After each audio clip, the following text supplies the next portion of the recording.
என் பேர் கே சுப்புலக்ஷ்மி. என் பொண்ணு கே ஸ்னேகா. அவங்க ஒரு பிளைண்டு.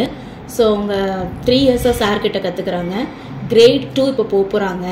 ஸோ ஃபஸ்ட்டு எங்கேயுமே எக்ஸாமுக்கு அனுப்ப மாட்டேங்கிறாங்க. ஃபஸ்ட்டு நாங்கள் போனோம், 5 இயர்ஸாக யாரும் எக்ஸாம் அனுப்பலை, அவங்களுக்கு தெரியலை அது எடுக்கிறதுக்கும்.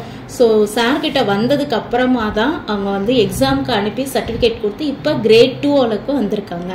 ஸோ சாருக்கு நான் ரொம்ப ரொம்ப தேங்க் பண்ணிக்கிறேன்.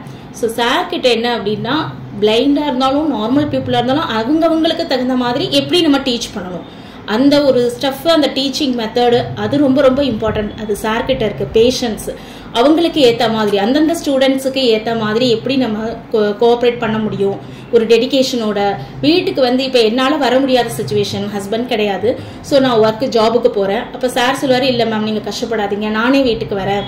ஸோ இந்த அளவுக்கு ஒரு பேஷன்ஸோட, பொறுமையாக, ஃப்ளெக்சிபிலிட்டியோடு இருக்கிறது நம்ம அரவிந்த் சார் மட்டும்தான். ஸோ ரொம்ப ரொம்ப நான் தேங்க் பண்ணிக்கிறேன். லாஸ்ட் இயரும் பார்த்துருந்தேன், இந்த வருஷமும் அவங்க நல்லா பெஸ்ட்டாக ப்ளே பண்ணியிருந்திருப்பாங்க. ஓகே, இந்த வருஷம் நெக்ஸ்ட் அடுத்த வருஷம் நீங்கள் இன்னும் கிரேட் 5 வரைக்கும் வரணும் அப்படின்னு சொல்லிட்டு நாங்கள் ப்ரே பண்ணிக்கிறோம். ஸோ எதுவுமே குறைலாம் வந்து நம்ம மனசுக்கு தான், எதுவுமே மியூசிக்கோ மற்ற எதுக்குமே கிடையாது. அவளுக்கு வந்து இந்த மியூசிக் மூலமாக இன்னும் இந்த வேர்ல்டை வந்து எக்ஸ்ப்ளோர் பண்ணுறதுக்காக நாங்கள் ப்ரே பண்ணிக்கிறோம். Thank you so much. Thank you so much. Thank you sir. Thank you.